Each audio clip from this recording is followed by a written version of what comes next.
terus baru ikut acara pembukaan fakir. Oh, baru acara pembukaan fakir ya. Di mana tuh? Di audit lantai 3. Oh, di audit lantai 3. Oke. Nah, sebelum kesini Rafika udah sarapan atau udah makan? Alhamdulillah udah makan ya. Gimana kabar Rafikanya, sehat? Sehat.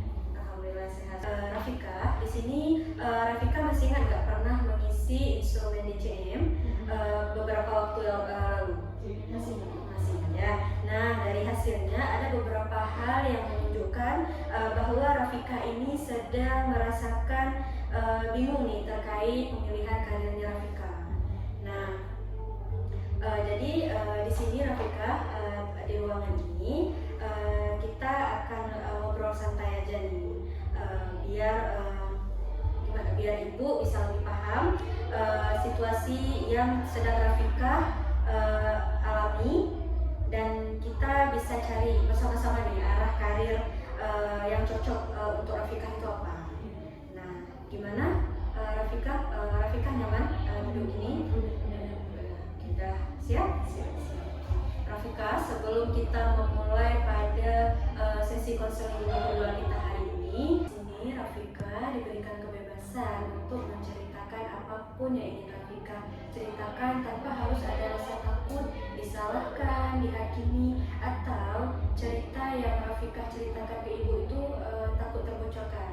Karena apapun yang Rafika ceritakan tidak akan pernah terdengar keluar dan tidak akan pernah keluar dari ruangan ini. Dapat dipahami Rafika? Bisa. Oke, kita mulai ya. Nah, sebelum kita mulai ke sesi lebih lanjut, boleh ceritain nggak gimana perasaan Rafika saat tahu nih dipanggil di sesi ini? Awalnya shock bu, karena kan kenapa tiba-tiba dipanggil gitu kan. Tapi karena mungkin kemarin kan baru isi asesmen DCM itu, oh mungkin bisa jadi ada ini gitu. Oke, berarti shock ya, berasa kayak aduh kenapa nih ya dipanggil di ruangan ini ya? Sebelumnya Rafika pernah nggak ikut sesi seperti ini sebelumnya? Atau emang ini pertama kalinya? Ini pertama kali. Ini pertama kalinya, makanya tadi kerasa shock gitu ya kenapa dipanggil di ruangan ini. Nah, Rafika di sini kita mulai pada tahapnya ya. Nah, boleh ceritain nggak dikit sama ibu apa sih yang bikin Rafika ini merasa bingung menentukan pekerjaan atau karir Rafika untuk kedepannya? Sebenarnya Rafika bingungnya tuh karena nggak sesuai dengan minat Rafika gitu. Kayak kalau Rafika ini kedepannya gimana ya, takut nggak sesuai sama minat, pokoknya nanti ngejalanin karirnya tuh nggak perfect gitu, nggak sempurna. Berarti Rafika tuh kayak punya pikiran atau kayak berpikir bahwa Rafika takut kalau sudah menuju ke dunia kerja, karir, Rafika tuh kayak takutnya nggak bisa menjadi yang Rafika inginkan gitu ya. Nah, kebingungan yang Rafika rasakan itu sejak kapan? Berawal sejak kapan? Akhir-akhir ini bu, karena kan ini udah mau semester akhir ya, jadi kayak bingung gitu bu. Jadi sejak beberapa bulan yang belakangan. Nah, kalau misalnya ibu boleh tahu, biasanya Rafika ini suka mikirin perihal tentang karir itu di waktu-waktu tertentu aja, atau kayak misalnya di setiap Rafika misalnya duduk sendiri Rafika pikirkan, lagi belajar Rafika terpikirkan, atau memang Rafika di waktu-waktu tertentu aja terpikiran tentang karir ini? Di waktu itu tertentu aja bu, misalnya kayak malam itu Rafika seringkali memikirkan kayak kedepannya gimana ya, karena kan kalau siang Rafika kan sibuk kuliah gitu, jadi mungkin nggak sempat kepikir ya. Jadi kalau malam tuh karena udah siap semua aktivitas, kayak apa ya, kayak mana ya kedepannya aku gitu. Oh, di momen-momen yang mungkin sendiri, nggak ada kegiatan, kayak kepikiran ya, gimana ya ke depan, aku harus apa ya ke depan.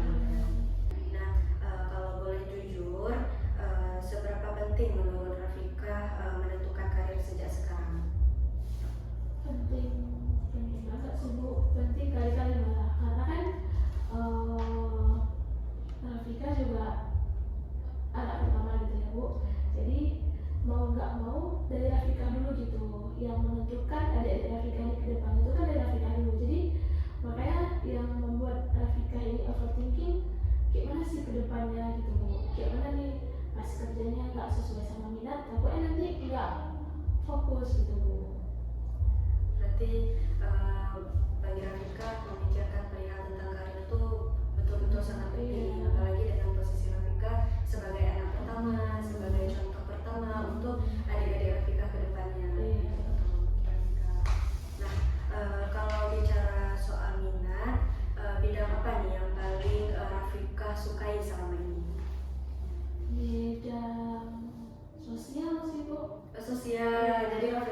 lebih suka ke kehidupan sosial atau interaksi sosial gitu ya, yang berbau sosial ya.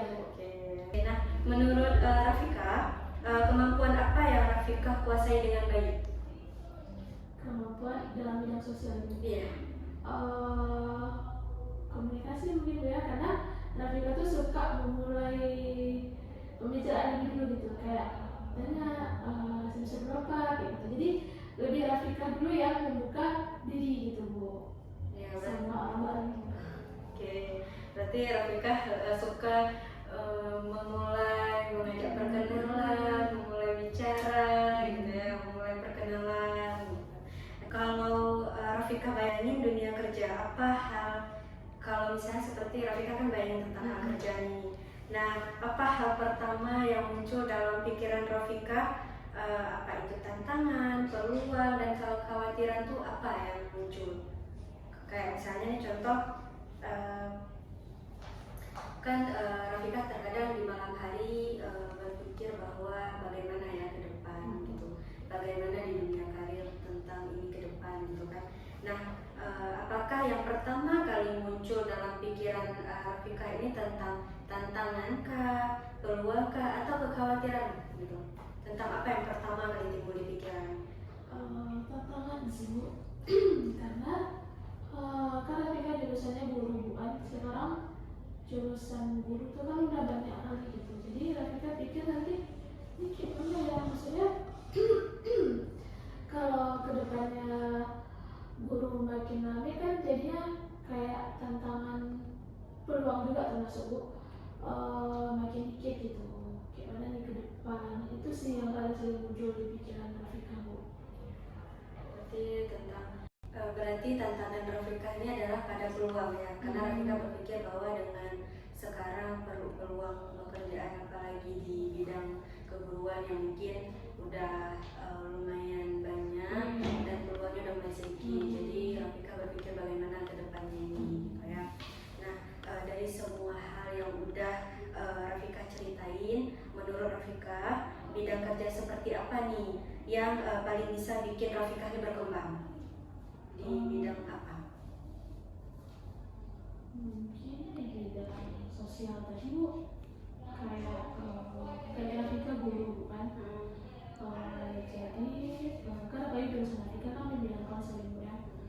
Jadi Rafika berharapnya ke depan bisa gitu jadi konselor yang profesional gitu Bu, supaya kayak ibu gitu Bu. Amin, Masya Allah. Nah, di sini kalau misalnya Rafika ingin mulai lebih yakin dengan pilihan karir, langkah kecil apa yang bisa Rafika lakukan dalam mulai dari minggu ini? Mungkin Rafika bakalan mencari tahu dulu nih tentang Rafika lebih lanjut. Kayak tadi kan Rafika sukanya di sosial, sedangkan kan pekerjaan di luar yang bidang sosial itu kan banyak. Tapi kan Rafika harus sesuai dengan passion Rafika dulu gitu sih, mencari tahu tentang diri lebih lanjut gitu. Rafika nih, dukungan seperti apa nih yang mungkin Rafika butuhkan dari kampus atau teman agar Rafika ini bisa lebih yakin dengan karirnya Rafika? Mungkin dukungan dari orang-orang yang dekat sama Rafika sih yang paling perlu, karena dengan dukungan mereka pasti Rafika juga ada dorongan gitu Bu. Bagaimana perasaan Rafika hari ini setelah ngobrol tentang beberapa hal untuk hari ini? Perasaan Rafika ini gimana? Udah lega sih Bu, udah kayak menemukan jalan keluar gitu. Udah lega dan mulai jalan keluar gitu ya, alhamdulillah. Nah, jadi hari ini Ibu ucapkan terima kasih sudah terbuka dan jujur cerita. Jadi hari ini adalah awal paling bagus untuk bagus banget untuk Rafika memulai untuk perjalanan selanjutnya. Nah, Rafika terima kasih banyak sudah mau berhadir dalam ruangan ini. Ibu sangat senang dengan kehadiran Rafika pada ruangan ini. Sebelum kita nutup sesi ini, gimana nih perasaan Rafika setelah kita bahas atau kita cerita-cerita tentang ini? Udah terasa apa sih Bu, kayak plong gitu, udah nggak ada lagi pikiran ataupun beban yang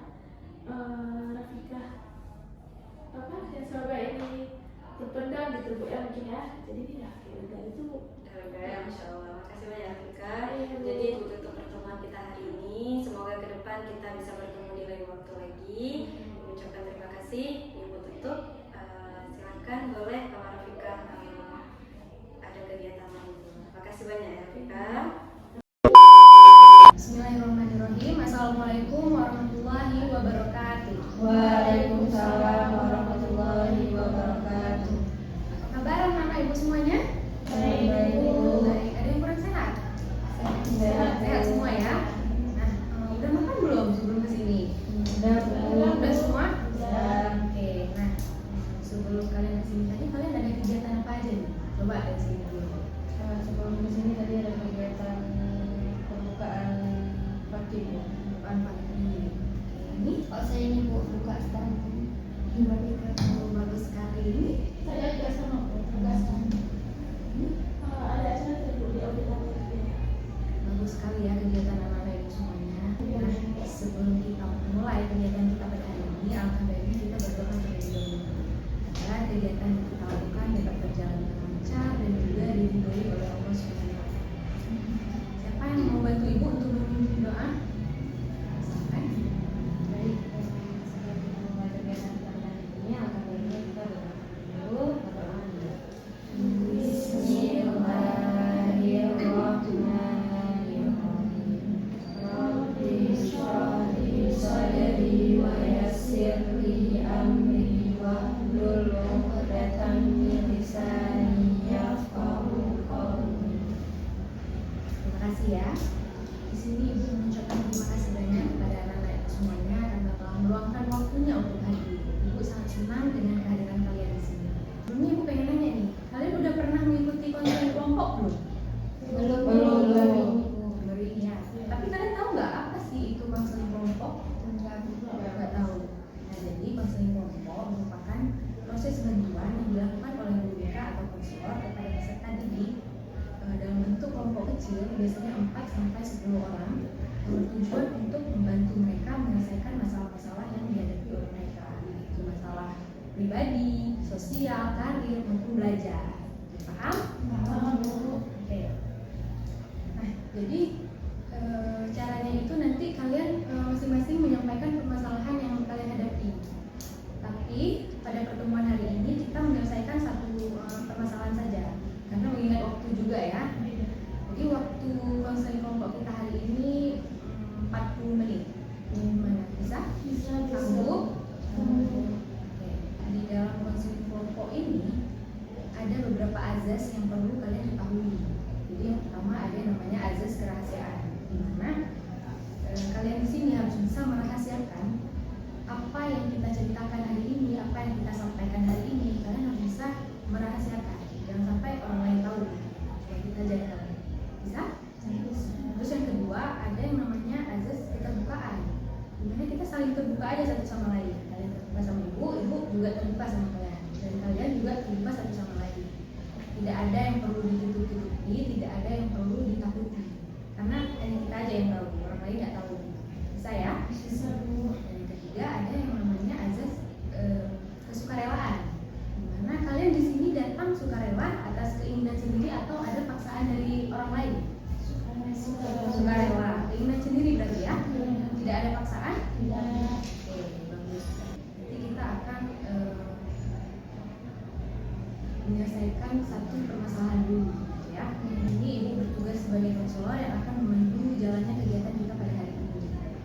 Jadi ibu harap kalian semua bisa aktif pada kegiatan kita hari ini. Nah, jadi masing-masing dari kalian sekarang akan menjelaskan permasalahan yang kalian hadapi. Mulai dari kanan dulu ya. Kalau dari saya, alhamdulillahnya nggak ada sibuk permasalahan kalau dalam bidang karir. Alhamdulillahnya nggak ada, karena posisi minat yang saya inginkan di karir yang saya inginkan sudah ketemu saat ini. Jadi untuk sekarang, alhamdulillahnya kalau dalam masalah karir atau kemampuan dalam pemilihan minat, alhamdulillah nggak ada. Karena sejauh ini semua minat dan karir sudah tertata dan sesuai doa dan kemampuan saya inginkan dari ibu. Amin. Kalau saya Bu,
kebiasaan ini terus terjadi seperti itu tidak baik karena bisa membuat kita stres juga. Jadi ada dua pemilihan. Pertama, tugas yang diberikan tidak siap karena kita sering menunda dan banyak kan nanti kan misalnya kita nggak kerjain hari ini, besoknya kan dikasih tugas yang lain tuh kan numpuk gitu. Jadi yang pertama nggak siap, yang kedua siap tapi kurang sempurna karena terburu-buru tadi ngerjainnya kan. Jadi harus diubah. Jadi dan yang penting ada niat dalam hati. Apakah ada niat? Ada niat untuk berubah. Yang kedua sama seperti yang bilang tadi, manajemen waktu. Jadi kita harus pintar-pintar untuk manajemen waktu. Jadi kalau bisa buat jadwal harian gitu. Misalnya belajar 20 menit, belajar 20 menit, kemudian istirahat 10 menit, nanti main berapa menit. Jadi dalam satu hari itu dapat semua, dapat bermainnya dapat, belajarnya dapat, istirahatnya juga dapat. Dan dari ibu beri penghargaan pada diri sendiri. Misalnya setelah kita selesai mengerjakan tugas, kita makan makanan favorit kita, atau kita jalan-jalan sama teman kita, atau kita refreshing lah. Pokoknya berikan penghargaan pada diri sendiri. Bisa? Nah, sebelum kita tutup, ibu pengen nanya nih, bagaimana sih perasaan teman-teman setelah mengikuti konseling kelompok? Mulai dari sini. Senang sih Bu. Terus juga banyak dapat pembelajaran baru, banyak tempat pencerahan. Saya Bu banyak motivasi mungkin. Ya. Kalau saya lebih bekerja sih ya, jadi kita mengetahui cara mengatasi permasalahan yang kita alami. Kita banyak kali berpengalaman yang bisa kita ambil dari kawan-kawan kita, dari ibu. Misalnya kalau misalnya kita ada niat gitu buat sambil kayak kerja malas tadi, itu pasti terselesaikan. Nah, sebelum itu dimulai dari diri kita juga. Jadi kita untuk orang lain juga ya. Jadi, bagus sekali semuanya, pada senang, happy ya. Ibu juga senang karena sesi konseling kelompok kita sudah berakhir dan kita sudah menemukan jalan keluarnya juga dari kan. Jadi untuk pertemuan selanjutnya nih, apa kira-kira kita akan buat? Minggu depan berarti ya kita akan menyelesaikan permasalahan teman-teman yang lain. Berarti minggu depan di tempat yang sama di jam berapa nih? Jam 10. Bisa semua? Bisa. Harap kalian bisa dengan melakukan konseling kelompok ini bisa bermanfaat bagi kita semua. Mohon maaf jika ada salah kata atau kalimat. Terima kasih kepada semuanya. Ibu tutup. Assalamualaikum warahmatullahi wabarakatuh. Waalaikumsalam warahmatullahi wabarakatuh. Assalamualaikum warahmatullahi wabarakatuh. Waalaikumsalam warahmatullahi wabarakatuh. Selamat pagi semua anak-anaknya. Pagi Bu. Gimana kabarnya hari ini? Alhamdulillah baik. Ya, sebelum kita memulai bimbingan ini, alhamdulillah kita berdoa terlebih dahulu ya. Doa dimulai. Bismillahirrahmanirrahim. Rabbi shrah li sadri wa yassir li amri wahlul 'uqdatam min lisani yafqahu qawli. Amin. Nah, jadi di sini Ibu akan melakukan layanan bimbingan kelompok. Sebelumnya udah pernah mengikuti bimbingan kelompok atau belum? Belum. Yang nggak tahu belum apa itu bimbingan kelompok? Saya Bu. Ya. Jadi bimbingan kelompok itu adalah sebuah layanan dari bimbingan dan konseling yang dilaksanakan pada setting kelompok. Biasanya itu dari 2 sampai dengan 8 orang. Nah, di situ membahas tentang topik-topik pengembangan dan pencegahan. Nah, agar kita semakin akrab dan semakin kenal, kita perkenalan dulu ya. Dari Ibu, perkenalkan nama Ibu Putri Dwi Adinda, biasa dipanggil Dinda. Dari samping Ibu sebelah kanan. Mereka perkenalkan nama saya Siti Rahma, biasa dipanggil Rahma. Perkenalkan nama saya Siti Nahir, biasa dipanggil Nahir. Perkenalkan nama saya Salma, biasa dipanggil Salma. Perkenalkan nama saya Sukamah.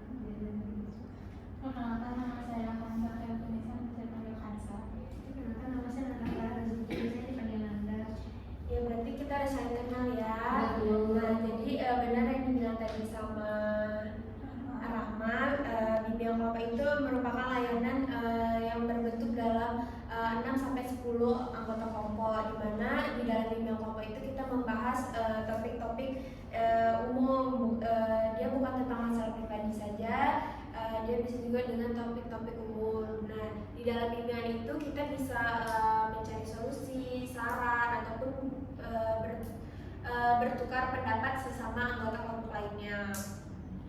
Tujuan dari bimbingan kelompok ini agar membantu kalian untuk menyelesaikan masalah, mengenali sesuai dengan topik yang dibahas pada bimbingan kelompok. Nah, pada bimbingan kali ini topik yang kita bahas itu tentang mengenal minat dan potensi pada diri kita sendiri. Nah, jadi layanan ini agar kalian bisa mengetahui potensi apa yang ada pada dalam diri kalian, minat apa yang kalian sukai. Nah, di sini ada yang tahu nggak apa itu tentang minat dan potensi diri? Saya, Bu. Iya, Nahin. Menurut saya minat itu apa yang kita sukai, apa yang kita inginkan gitu, dan apa yang sudah kita nampakkan apa yang kita sukai. Kalau potensi itu apa sih kelebihan yang kita yang udah ada memang dalam diri kita, tapi dia itu masih tertanam, masih belum dikeluarkan gitu, tapi dia itu sudah ada gitu. Terima kasih, Narin. Untuk teman-teman yang lain ada yang ingin memberi lagi tentang minat dan potensi? Ya, Kansa. Potensi itu seperti bakat alam kita atau hobi yang sedang kita lakukan gitu. Jadi potensi itu bisa menjadi sebuah pupuk untuk bisa kita mengembangkan karir kita ke depan. Terima kasih Kansa. Iya, benar sekali apa yang dibilang dengan Rahma dan Kansa. Minat diri itu dia seperti hal-hal yang kita suka atau yang membuat kita jadi semangat. Nah, dengan minat kita tuh kita ngelakuinnya sesuai apa yang kita suka. Kalau kita ngerjain hal-hal yang bikin kita suka, itu membuat kita tidak ngerasa bosan dan kita senang melakukan hal tersebut. Dan untuk potensi sendiri itu adalah kelebihan dan atau kemampuan yang telah kita miliki pada diri kita. Minat kan apa yang kita suka, sedangkan kalau potensi itu apa yang kita bisa lakukan. Nah, maka karir yang cocok biasanya ada itu di titik antara kedua hal tersebut. Misal kita punya minat suka mengobrol dan kita memiliki potensi kemampuan empati. Nah, kita tuh bisa menjadi seorang guru BK ataupun psikolog ataupun konselor. Ataupun juga kita suka analisis dan teliti. Nah, kita tuh cocok di bidang di administrasi. Nah, di sini apakah ada yang ingin ditanyakan lagi tentang minat dan potensi diri? Tidak ada, berarti sudah paham ya. Di sini Ibu akan membagikan dua kelompok. Ibu akan membagikan lembar LKPD ya. Di sini kalian bisa menjawab. Nah, di lembar LKPD itu kalian dapat mengisi nama kalian. Kemudian kalian bisa menjawab itu sesuai apa yang kalian minati, potensi apa yang kalian miliki. Ibu kasih waktu 5 menit ya. Berarti isinya tentang minat apa yang kita miliki dan potensi apa yang kita miliki. Ya, Masing-masing dari anggota kelompok.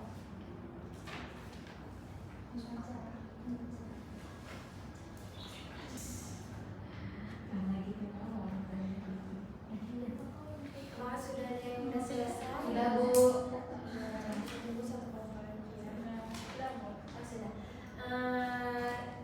Setelah kita mengisi LKPD, setiap perwakilan kelompok membacakan hasil diskusi yang telah dilakukan. Dari kelompok mana dulu? Yang sini, silahkan.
bidang seni gitu kan minatnya. Terus potensinya ada yang masak, ada yang berempati, ada yang menjadi editor book. Oh, berarti sama juga seperti kelompok sebelah ya, minat dan potensinya tuh berbeda-beda. Tapi tadi ada yang memiliki empati dan itu juga bisa menjadi guru BK ataupun menjadi psikolog. Nah, boleh disimpulkan lagi LKPD-nya. Nah, mengerjakan LKPD, Ibu ingin menanyakan nih, setelah kalian mengikuti layanan bimbingan kelompok ini, bagaimana perasaan kalian setelah mengikuti bimbingan kelompok kita pada hari ini? Senang, Bu. Senang, terus selain memiliki pengalaman baru. Ada lagi? Mendapatkan wawasan yang luas, Bu. Yang mendapatkan wawasan yang luas. Nah, jadi setelah kita melakukan layanan tentang minat dan potensi, jadi kalian juga bisa tahu nih apa minat kalian dan bisa memperdalam lagi potensi apa yang ada pada dalam diri kalian. Nah, dengan begitu tadi diawali dengan doa, maka kita akhiri dengan doa ya. Doa dimulai. Bismillahirrahmanirrahim. Subhanakallahumma wa bihamdika asyhadu an la ilaha illa anta astaghfiruka wa atubu ilaik. Ibu ucapkan terima kasih. Ibu akhiri, assalamualaikum warahmatullahi wabarakatuh. Waalaikumsalam warahmatullahi wabarakatuh. Kenapa bersyukur? Iya, karena dasarnya si peduli, perhatian. Tapi Kalau dari Putri sendiri yang udah sering diterapkan juga itu bersyukur karena bisa datang ke kampus dengan keadaan yang sehat, karena hampir setiap mata kuliah pasti ada mahasiswanya yang sakit. Jadi Putri ngerasa Putri datang ke kelas itu alhamdulillah karena masih bisa datang dalam keadaan yang sehat, alhamdulillah. Sehat, alhamdulillah. Karena kalau sakit nggak bisa ngapa-ngapain ya. Oke. Dari kelompok bahagia nulis yang poin nomor 1, bagaimana menerapkan rasa syukur dalam kehidupan kampus. Kami tulisnya itu pertama, datang ke kampus dengan keadaan yang sehat. Jadi itu salah satu rasa bersyukur kami bisa dalam kehidupan kampus. Yang kedua, masih bisa bertemu dengan teman-teman, itu juga salah satu rasa syukur kami. Yang terakhir, mampu mengerjakan tugas dengan tepat waktu, itu juga rasa syukur kami dalam kehidupan kampus. Untuk poin yang nomor 2, apa bentuk perilaku sederhana yang bisa menunjukkan rasa syukur mahasiswa di kampus. Nah, ini buatnya senang datang ke kampus. Yang kedua, bahagia bisa bertemu dengan teman-teman. Jadi kami senang bertemu dengan teman-teman yang ada di kampus, di mata kuliah, kami juga senang. Terus yang terakhir, tuliskan kesimpulan bersama kelompokmu tentang makna bersyukur. Kami buatnya menikmati apa yang sudah ada. Menikmati apa yang sudah ada tuh dengan fasilitas yang kami punya, kami bersyukur, Bu. Terus itu menerima apa adanya, walaupun mungkin ada yang punya binder lebih bagus atau kayak gitu, tapi kami apa yang ada bindernya tuh kami yang penting masih bisa nulis, kami senang, kami bersyukur. Habis itu mensyukuri apa yang udah dimiliki juga sama. Terus karena apa yang kita miliki itu keinginan orang lain, mungkin orang lain maunya binder yang kayak kita gitu. Oh gitu. Berarti Ya. kalau misalnya bindernya, ini contoh, ini bindernya kayak gini, berarti bersyukur ya. Bersyukur. Kalau misalnya bindernya kayak gini, Bersyukur juga. Terus tas yang seperti ini, bersyukur. Kami datang bawa canda, bikin semua ikut tertawa.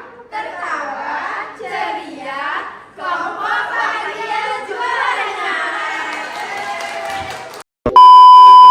Assalamualaikum warahmatullahi wabarakatuh. Perkenalkan, nama saya Yugita Raihan dengan NPM 230610403065.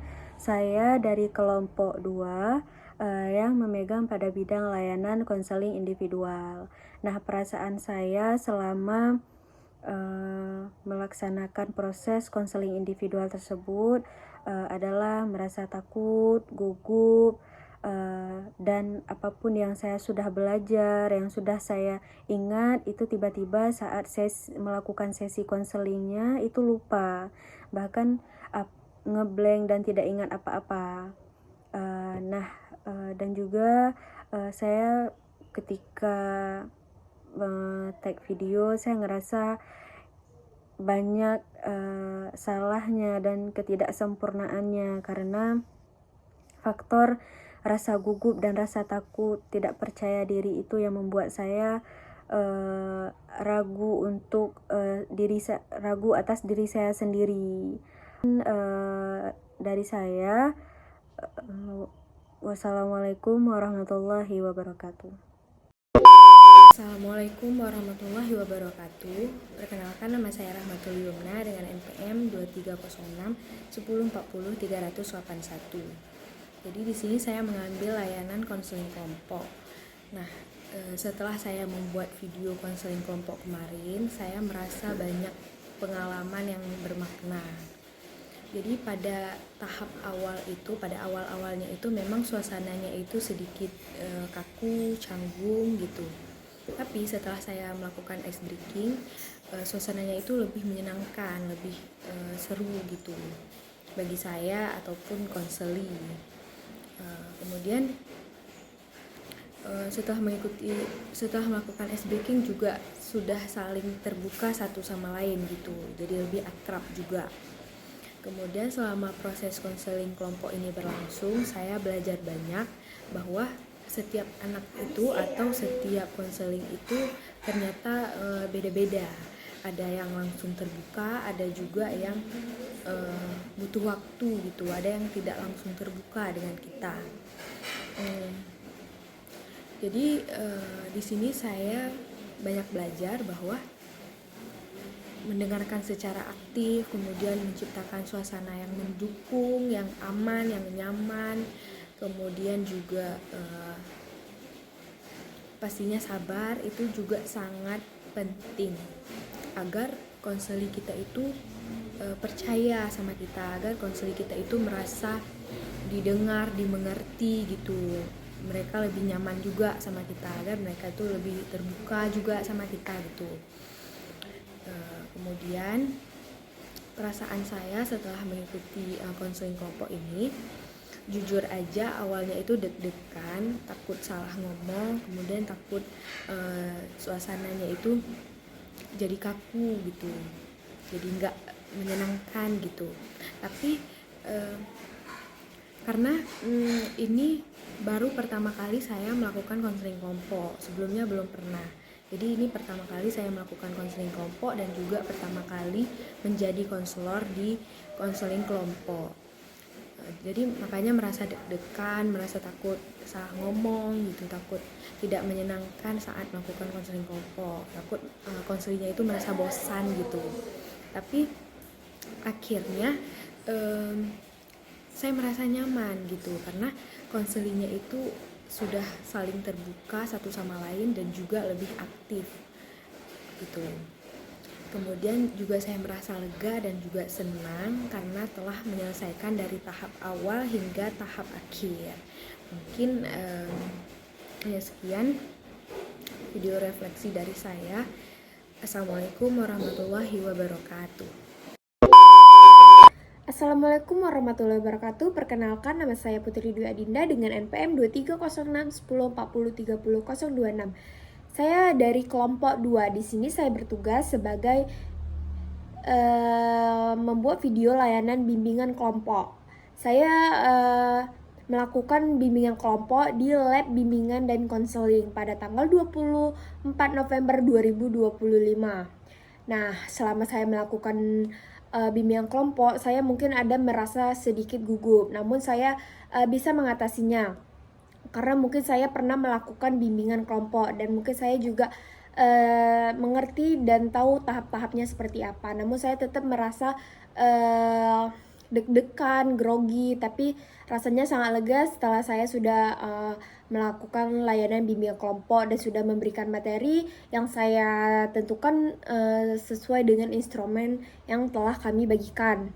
Nah, kemudian juga kepada teman-teman juga sudah berkontribusi dengan layanan saya. Jadi saya sangat terbantu oleh mereka karena mereka pun juga membantu saya dengan kontribusi yang sangat bagus, dan saya juga merasa kayak saya udah benar-benar kayak udah sesuaikan dengan bimbingan kelompok saya itu udah mungkin tidak terlalu bagus, tapi saya sudah merasa lega sudah melakukan layanan bimbingan kelompok walaupun ada mungkin banyak kesalahan dalam bimbingan kelompok saya.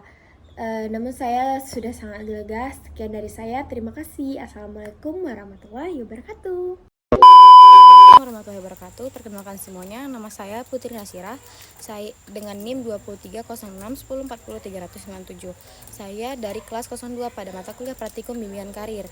Di sini saya kebagian menjadi ketua kelompok pada metode bimbingan klasikal di kelas kemarin dilaksanakannya di tanggal 6 November 2025 di lab klasikal FKIP Universitas Yahkuala.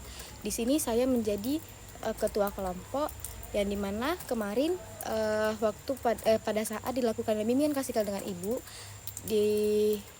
mempresentasikan hasil AKPD, perasaan saya karena saya ketua kelompoknya, jadi saya berbicara di depan pertama di LKPD yang pertama itu ada 3 bagian tentang kebersyukuran. Nah 3-3-nya itu dalam lingkup kampus dan saya mempresentasikannya dan terjadi sesi tanya jawab juga dengan kelompok yang lain. Nah perasaan saya waktu berdiri di depan itu sangat nervous sedikit, nggak sangat nervous tapi ada nervousnya sedikit, dan alhamdulillah berjalan dengan lancar. Nervousnya juga nggak terlalu berkelanjutan dan sampai selesai. Nah sampai selesai juga aman. Perencanaannya berjalan dengan lancar. Nah sekian dari saya. Assalamualaikum warahmatullahi wabarakatuh. Assalamualaikum warahmatullahi wabarakatuh. Perkenalkan, nama saya Hakimah dengan NPM 230610403004. Mata kuliah Praktikum BK Karir kelas 02. Saya di kelompok 2 berperan sebagai media. Awalnya saya sangat senang dipilih sebagai media karena saya sangat suka dengan pengeditan video, dalam mengedit video. Tapi cukup banyak kendala bagi saya. Yang pertama dalam proses pengeditan, dimana suatu tag video itu teman-teman sangat bising dari suara-suara orang lain. Di situ harus mengurangi kebisingan dengan CapCut Pro, sedangkan CapCut saya itu belum pro. Kemudian dalam tag video saya harus memiliki penyimpanan HP yang banyak, sedangkan saya sewaktu ngetag HP saya itu penuh memori, kemudian saya harus tag ulang lagi. Kemudian dalam menyimpan video teman-teman harus berbentuk dokumen, itu sangat banyak memakan penyimpanan ruang HP saya. Kemudian kendalanya itu dalam proses mengedit video, apalagi dengan saat ini mati lampu, tidak ada jaringan, itu sangat susah dalam saya mengedit video. Kemudian tantangan saya dalam membuat RPL, saya harus mencari jaringan warkop, sedangkan warkop tidak kuat jaringannya, di rumah tidak ada jaringan untuk menggabungkan RPL teman-teman dalam satu file. Nah di situ saya sangat banyak tantangan dalam mengedit video teman-teman. Mungkin hanya sekian dari saya. Assalamualaikum warahmatullahi wabarakatuh.